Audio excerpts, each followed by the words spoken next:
Welcome back to the Red River Horror Podcast. This is episode number 73. I'm doing your introduction today, but Eddie's going to be taking it over in a second for an interview with Darren Smith, a part 2 of our Second Age of Aquarius, directed by our very own Stacey Lane Wilson. So very excited for that. Remember to check that out on February 11th. You can check it out on Prime Video or I think a few other streaming platforms. Like you can get it on Apple, Google, all that good stuff. So remember to support indie film. Check that out. And then let's take it over to Eddie and his interview with Darren Smith.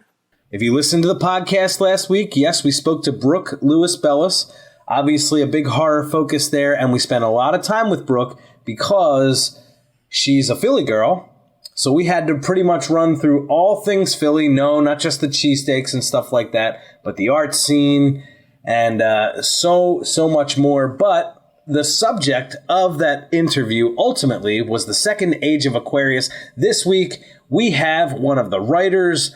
I think you've done so much on this, but it's my pleasure to welcome Darren Gordon Smith for the Second Age of Aquarius. Darren, welcome to the Red River Horror Podcast. Thank you. I appreciate that you have a foreigner on. I mean, somebody's not from Philadelphia. I appreciate that. So, I love Philly, though. Are you from L.A.? Or were you actually born there? I was from the Bay Area, San Francisco. Lived in New York for years. I've been to Philly many times. Okay. Great place. So that's funny. So it's I'm finding this. I still charge that Stacey Lane Wilson is the only person I know that was actually born in Los Angeles. Nobody like there is from there. You know what I mean? Yeah, totally. So I figure, well, why don't we, last week when we spoke with Brooke, we did a lot of horror talk because this is a horror podcast. But why don't we go right into the Second Age of Aquarius? Can you tell us what your role is in this film specifically? Well, my role is the co-writer of this film, and the film involves a 1960s fictitious rock star, kind of in the vein of Jim Morrison. The movie itself is kind of like if Mad Science meets Get 'Em to the Greek. So, in any event, I wrote all the songs that this fictitious guy, Russell Aquarius, recorded and were hits between 1966 and 1970. And to do so, I used vintage equipment, vintage recording gear, tried to make it sound completely legit as if this is actually the music from that era. Wow. Okay. Now this is very interesting because we unfortunately this week the host of the show, the podcast host Joe Zakreski, is not with us. But one of the things we talk about a lot on the Red River Horror Podcast is the music, the soundtracks. Brooke led on to some of that last week, but so you crafted all these songs pretty much in a certain era, like you did all that. I did all that with the help of a producer of mine who worked for me on the Repo, the Genetic Opera. I'm the co-creator of that. Oh, yeah. He wrote all the music in that. And so he helped me out. Of course, it's the whole COVID thing. The guy's in Nashville.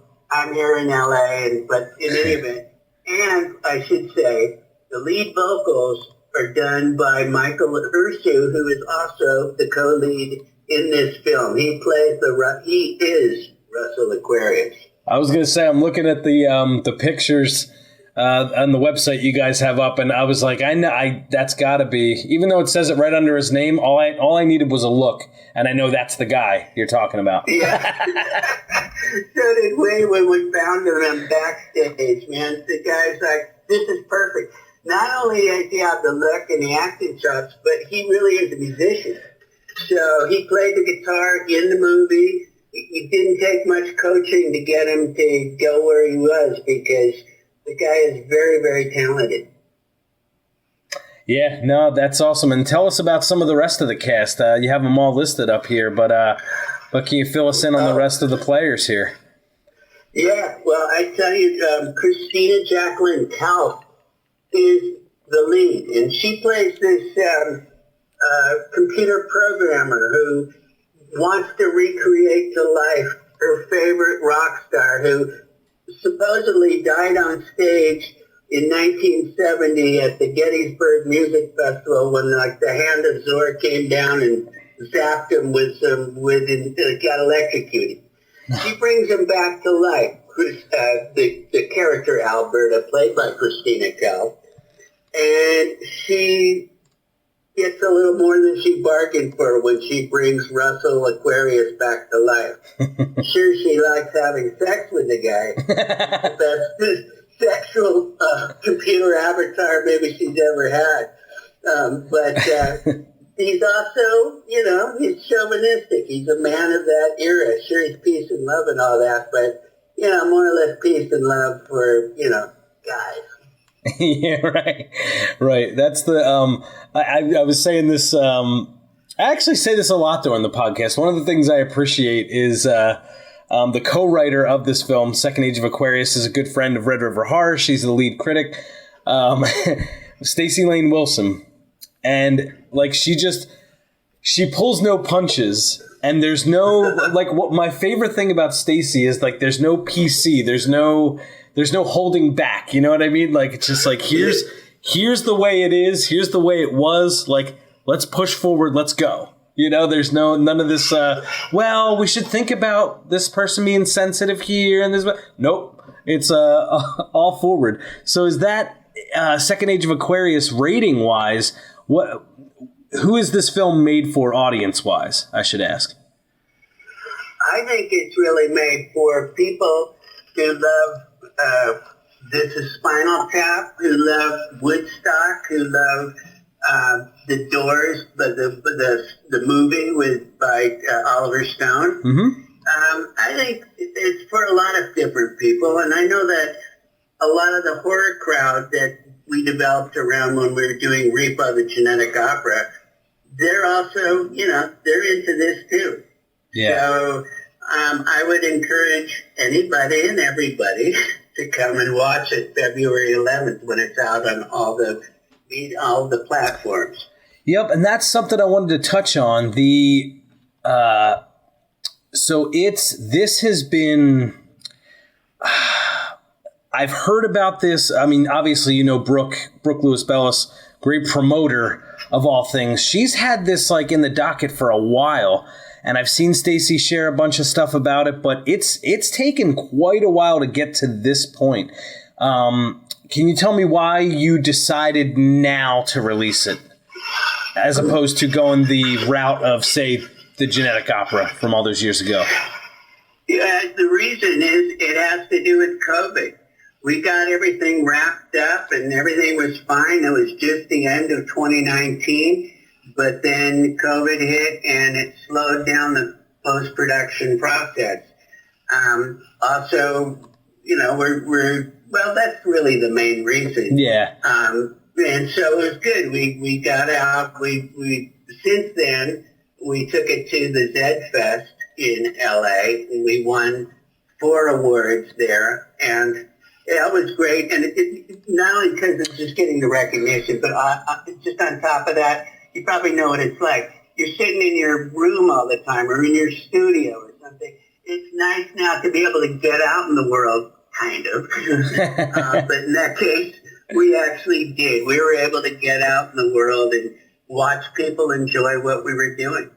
Oh, that's right, the Zed Fest. I was going to say, I mean, unless you're over there in LA, I mean, they like you can't even open your door without the government knowing about it, right? That's true. No, that's right. I'm so glad you brought up Zed Fest, because that's one of the things we actually did a piece. I wrote it on the Red River Horror set. We had the posters from some of the screenings that were going to be there. One of them being the Second Age of Aquarius. And I had forgotten. I can't remember. There was a still of Gary Oldman. Do you know what his involvement with that festival was, or was it with just one of the films? No, I'm sorry, I don't. I did watch all the shorts, though. Was it a short that you're talking about? I guess it had to have been. Yeah. Some of them were really good, as a matter of fact. But no, I don't remember anything about Gary Oldman. So we are speaking with the great, I'll pull this up here. I want to have the cast in front of me. Darren Gordon Smith, Red River Horror Podcast here, talking Second Age of Aquarius, coming out on February 11th. Now, you've brought it up quite a bit. I was going to try and wait and do the opposite of what I did with Brooke with you. So with Brooke, we went right into horror and then eventually made our way to the film. This we've just gone straight in. So I'm going to give Repo the Genetic Opera just a few more seconds here and ask you about the plan. So help me understand this process as far as you know, because of COVID, the film's coming out. I know you were in Zedfest.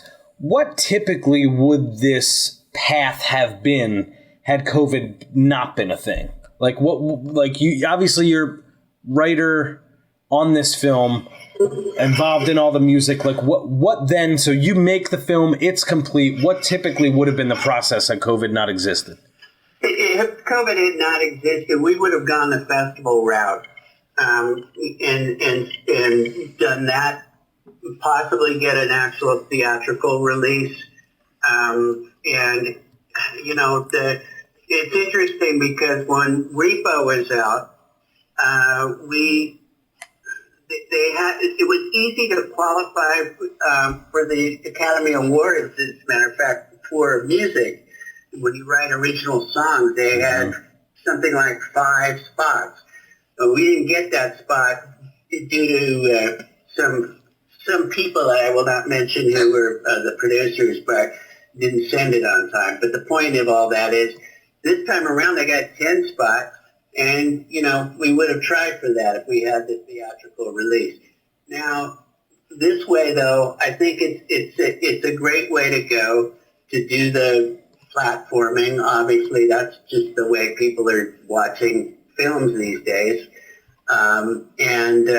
You know, I was going to say, when we talked about Zedfest, when we went for the awards ceremony, we talked about, I believe it's Carol who runs it, and it turns out, of all things, she's a huge Monkees fan. She loves the Monkees. And when I told her that I had taken banjo lessons from Peter Tork of the Monkees, she went crazy. You know, it was great. We kind of all things, we kind of bonded over that. Well, speaking of the Monkees, just because in Philly here, I'm in radio, and I produce a morning show here. Did you hear the story? I mean, this is so off topic, and I'm sorry to throw this at you. Did you hear about the story of the monkeys that got loose in Danville, Pennsylvania? Yes, was that in Pennsylvania? That was. Have they found them yet? They did. I think there were like 3 or 4 that were missing. They unfortunately had to euthanize some of them, but but what a crazy story. Like I mean, talk about like film. What is it? Life not life repeating art. Imitating film and film imitating whatever. Yeah, you're going. Life imitating art. You know what I'm saying? Yeah, like, that is crazy. That is crazy. I love that story. I mean, they were laboratory animals, right? And you know, it's kind of sad because I guess they're doing experiments on them and turning out a Planet of the Apes, and they're trying to escape. But they got them all back, I guess, huh? They did, and what's the craziest though is, do you remember that movie Outbreak? I think it was from '96. Yes. That's all I could think of is just like, this is like real life. This is happening. Yeah. Well, that's great. Well, I'm sorry to keep you going off these topics because I'm like going screaming around and, you know, like some weird double helix here, but I'm having a good time with you. No, absolutely. And I just want to play real quick, because you wrote all the music that's in the film. Luckily for us, on the website, there is a sample of that. There's an excerpt of that. So I'm just going to play a little bit of that right now for the Red River Horror audience. All right? Okay. Nicely tamed, cuffs and chains, style flipping track chicks, suck it to me. Let them let it all hang out, blue. Free flag, sex,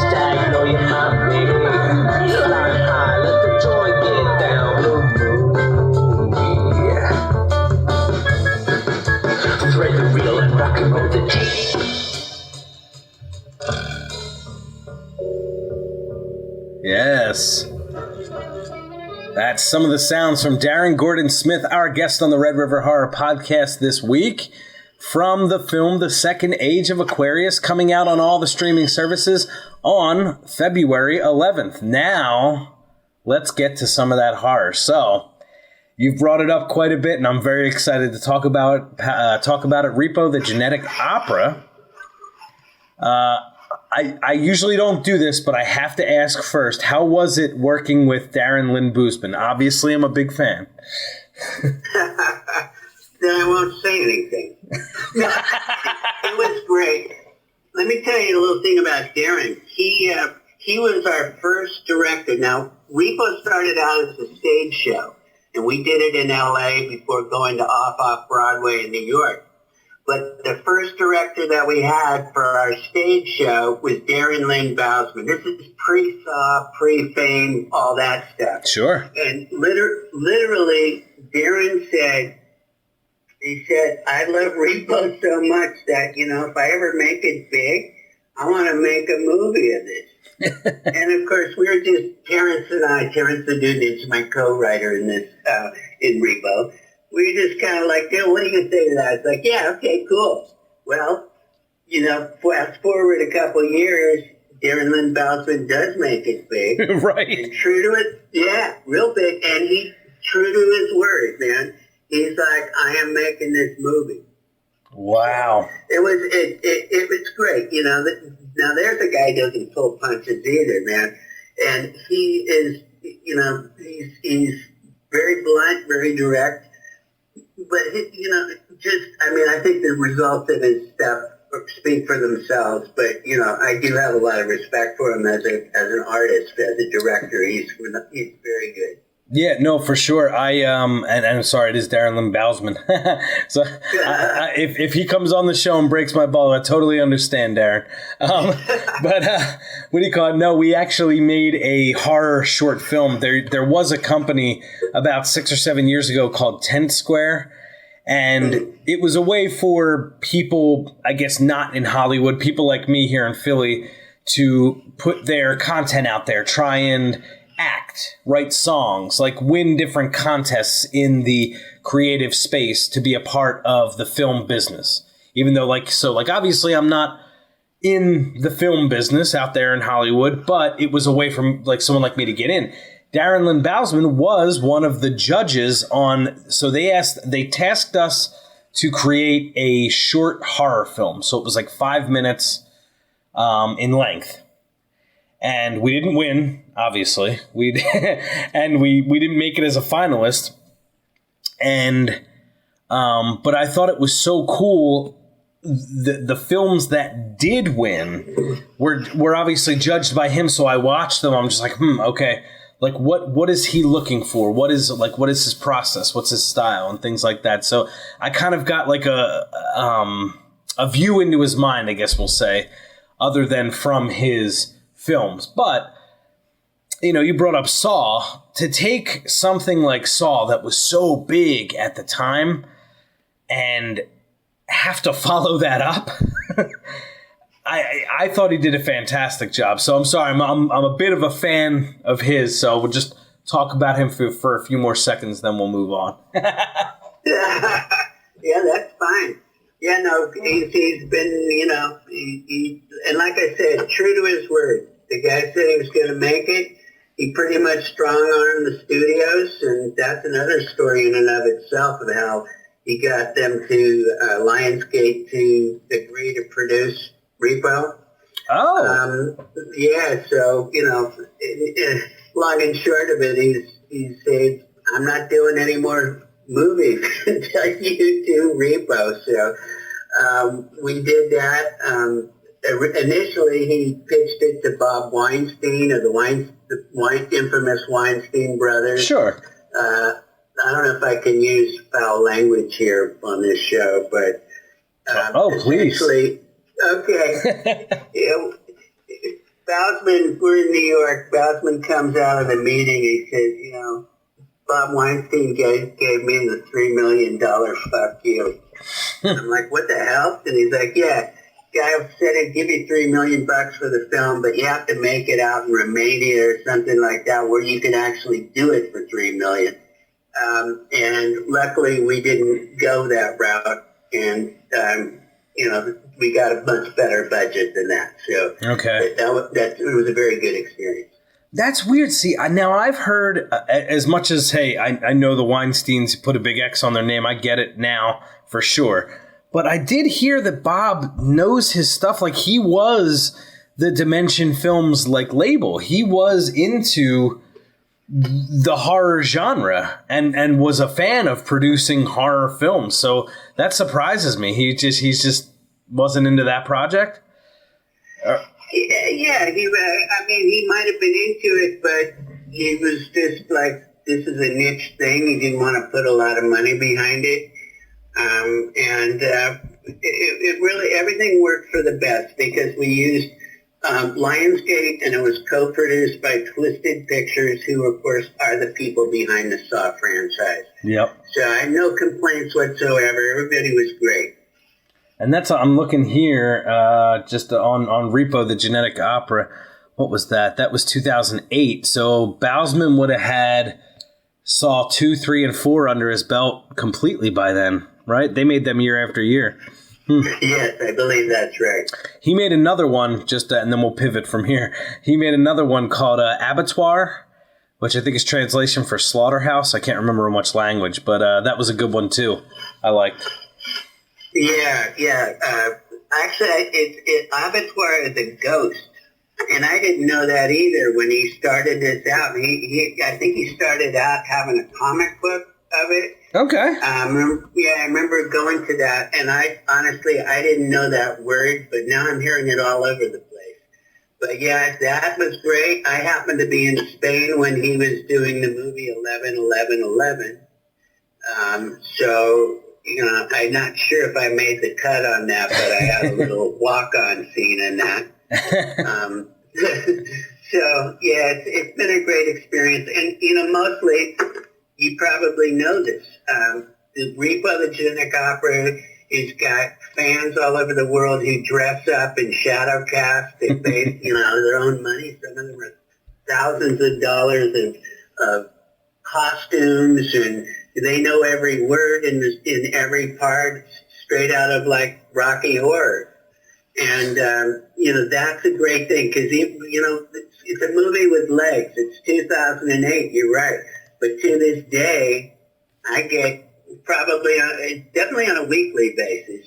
On the social media, people are saying how brilliant I am or whatever. So, that's always a good thing, especially in Hollywood. You need a little bit of a boost, ego-wise, sometimes. Absolutely. No. I mean, hey, if I had an old boss. I was producing a television show for him for a few years for NBC Sports, and he said, like we would go to Orlando every year, and it was a golf show, and he always said, he's just like, yep, the number one golf show because we won among our peers. We were voted the best golf TV show. And I'm just like, all right, why do we have to put a press release about this? Why do we have to do that? He's just like, if you don't tell anybody that you won and you were the best, nobody's going to remember it. Nobody's going to care. So yes, absolutely. You do need that. You need to have a little bit of ego in that space, right? That's for sure. I think it was 2 days ago.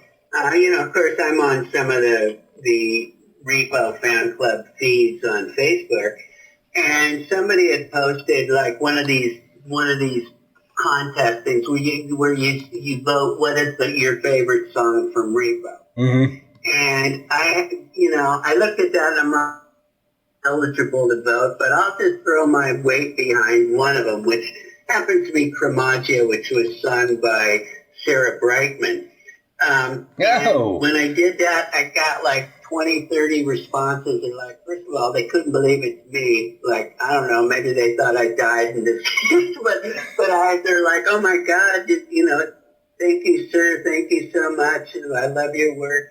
I love every single song on Repo. And basically, one of them asked, I'll get anything you do. So are you working on anything now?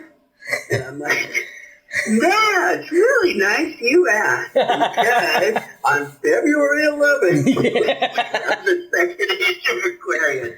Perfect. So, it's great. I'll tell you, I have just so many friends from Repo, from people who acted in the stage show, acted in the movie, to just hundreds of people I've met traveling around the world at these Repo shadow casts. Mm-hmm. It's been a really wonderful community. Now I'm going to throw a curveball at you because I'm sure around the time that was released, there was a lot of questions about Paris Hilton. I will not be asking about Paris Hilton, but I will be asking about Paul Sorvino. So how did you... I like that question. I will not be asking about it. I will be. Yes. Okay. What do you want to know about Paul Sorvino? So,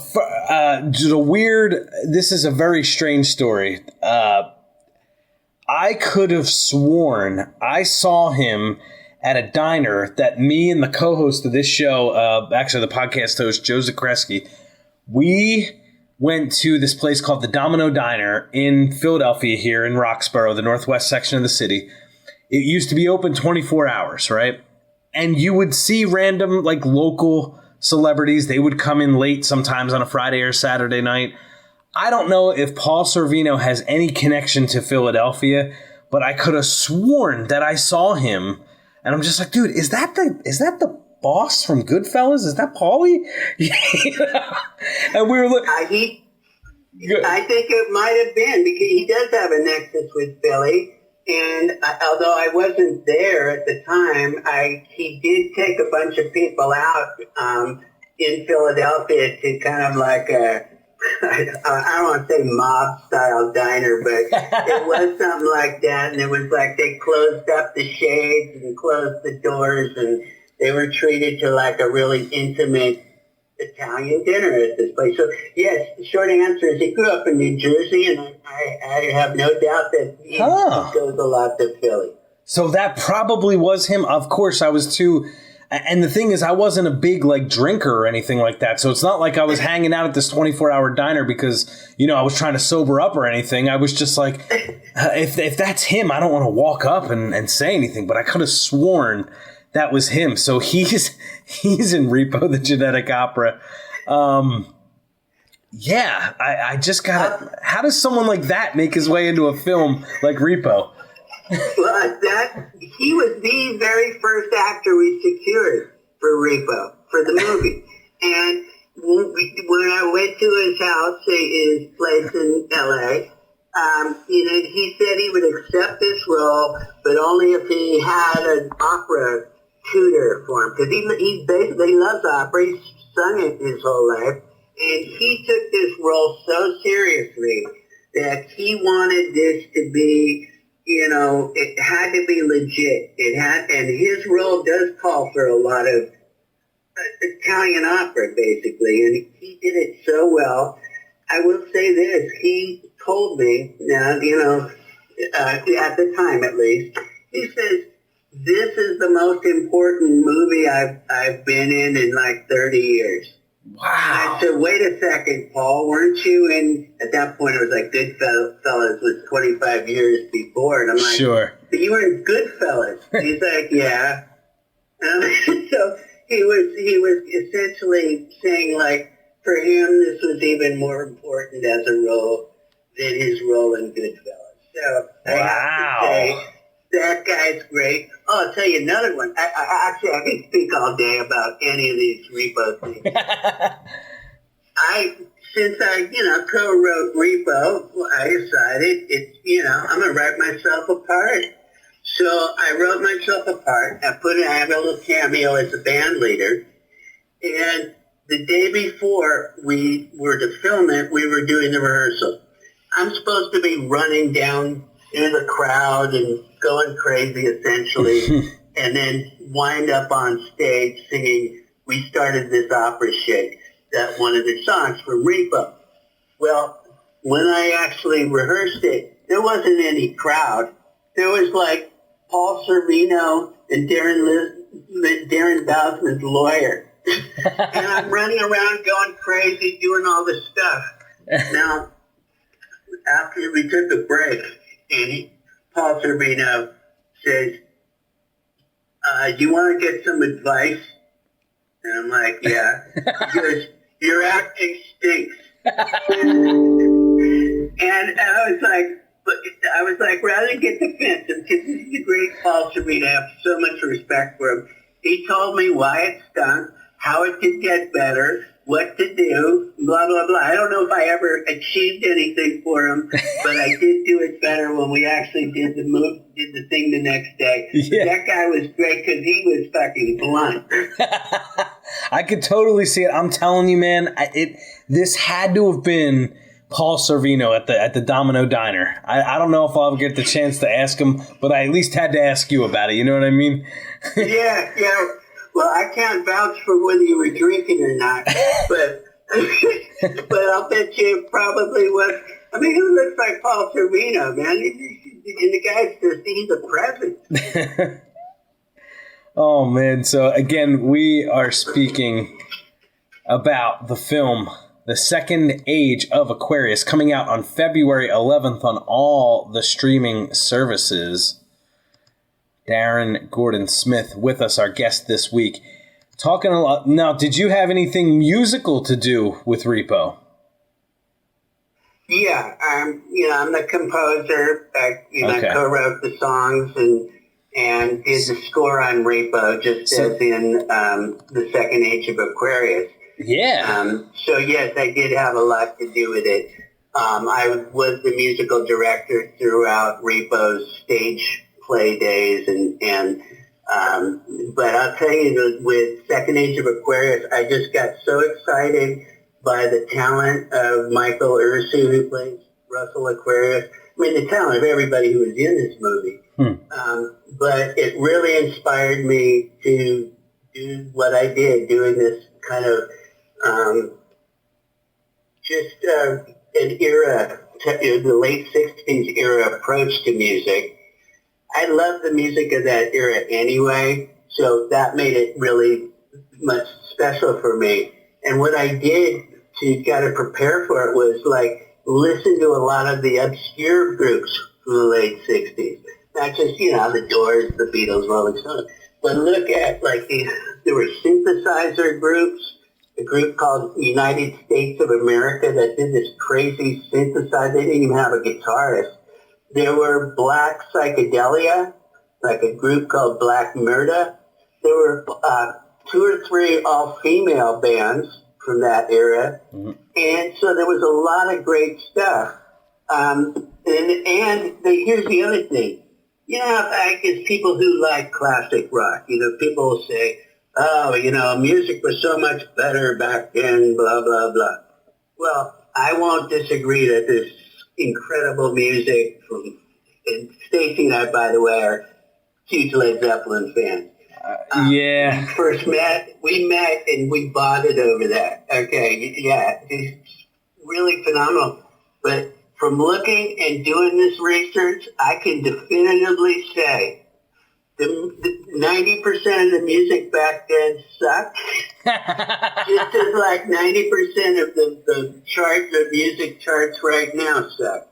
I mean, that's just life. In history, we glean out the good ones. Mm-hmm. But honestly, people think of like these top songs, let's say from 1969. What a great era. You had Led Zeppelin, both albums. You had the Beatles, Abbey Road. You had all these great songs. Jimi Hendrix. And the biggest song of that year was not Let It Bleed or Give Me Shelter by the Rolling Stones. It was Sugar, Sugar by the Archies.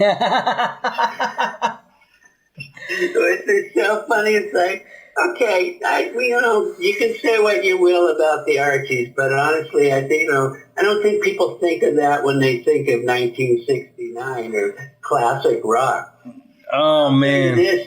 The guy one of the really great people who are acting The Second Age of Aquarius is Martin Olson, and he's Emmy Award winning comedy writer. Okay. He did Phineas and Ferb and several other things. But what was so funny is I mentioned this very same point to him and said, that sugar, that, the shitty Archie song you did. And he just looked at me with this indignance. He goes, I know the guy who wrote the Archies, okay? And he's like, he wasn't trying to be anything other than he was or whatever. And I was thinking, this is so LA, man. You can't even make a comment about something where somebody else says, that's one of my best friends. Don't put it down. So I shouldn't be doing this on your podcast, but I guess I am. Oh, no. That's... Music was no better at any era than it is today, and there's so much great music that's going on today.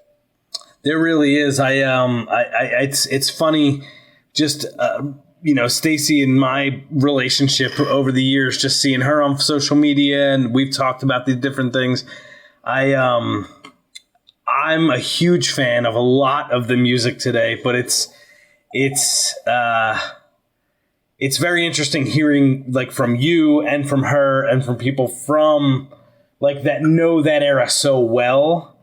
The different things that you talk about, the different artists you bring up in the songs, and kind of what makes you tick, at least in the, I won't say top 40 music space from the past 50 years, but in the contemporary music space, that makes it decent.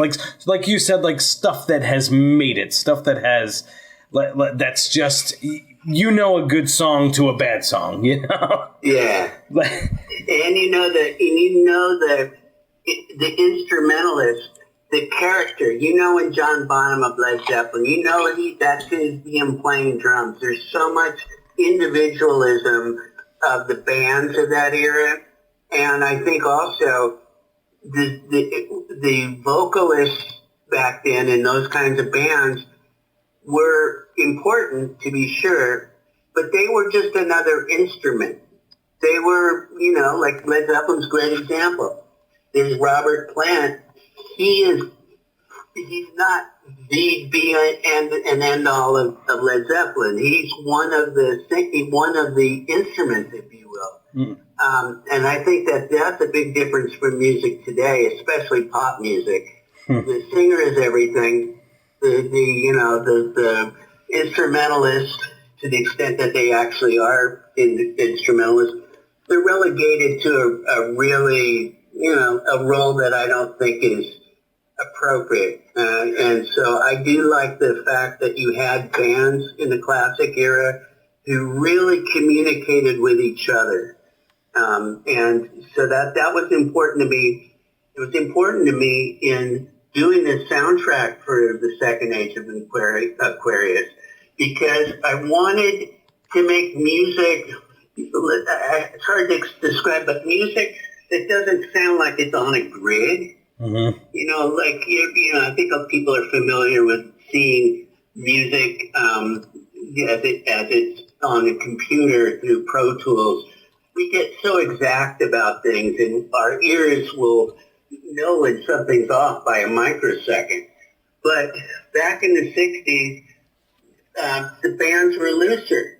Now, to be sure, they toured, and those songs, a lot of them were seasoned before they even got to the studio. But you can especially hear this when you listen to headphones. Mm-hmm. You'll listen to Steppenwolf, for example, a great band.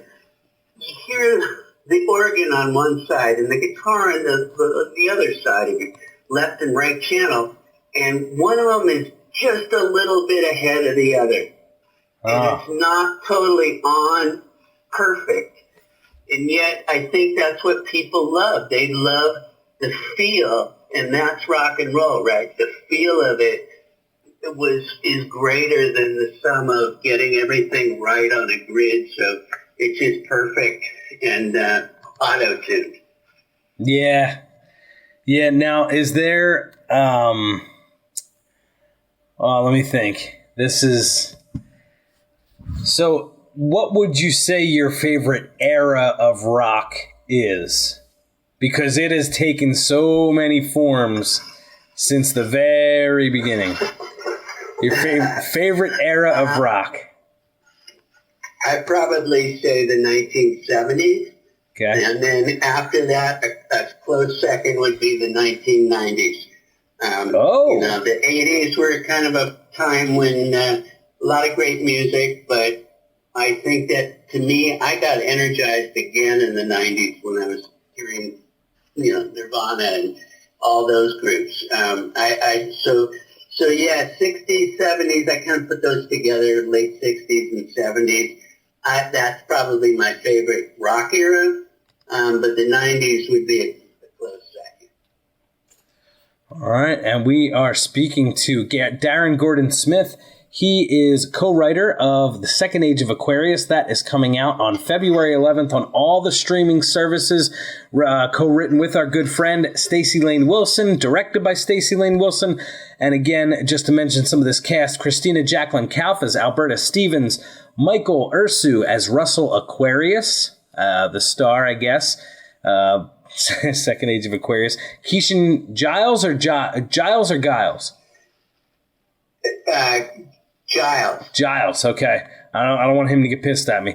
But Keishan Giles as Merrick McGillicuddy, Martin Olson as Darren just mentioned. He is Sid Greenblatt and our good friend Brooke Lewis Bellis as Tawny Stevens. So that comes out and you can follow along. Stream it wherever you can, wherever you would like. We got music, books on the website, secondageofaquarius.com. Is there anything else you'd like us to know about the film, Darren? Well, there is a soundtrack that's also coming out on February 11th, and that'll be available on all the places where you buy your music.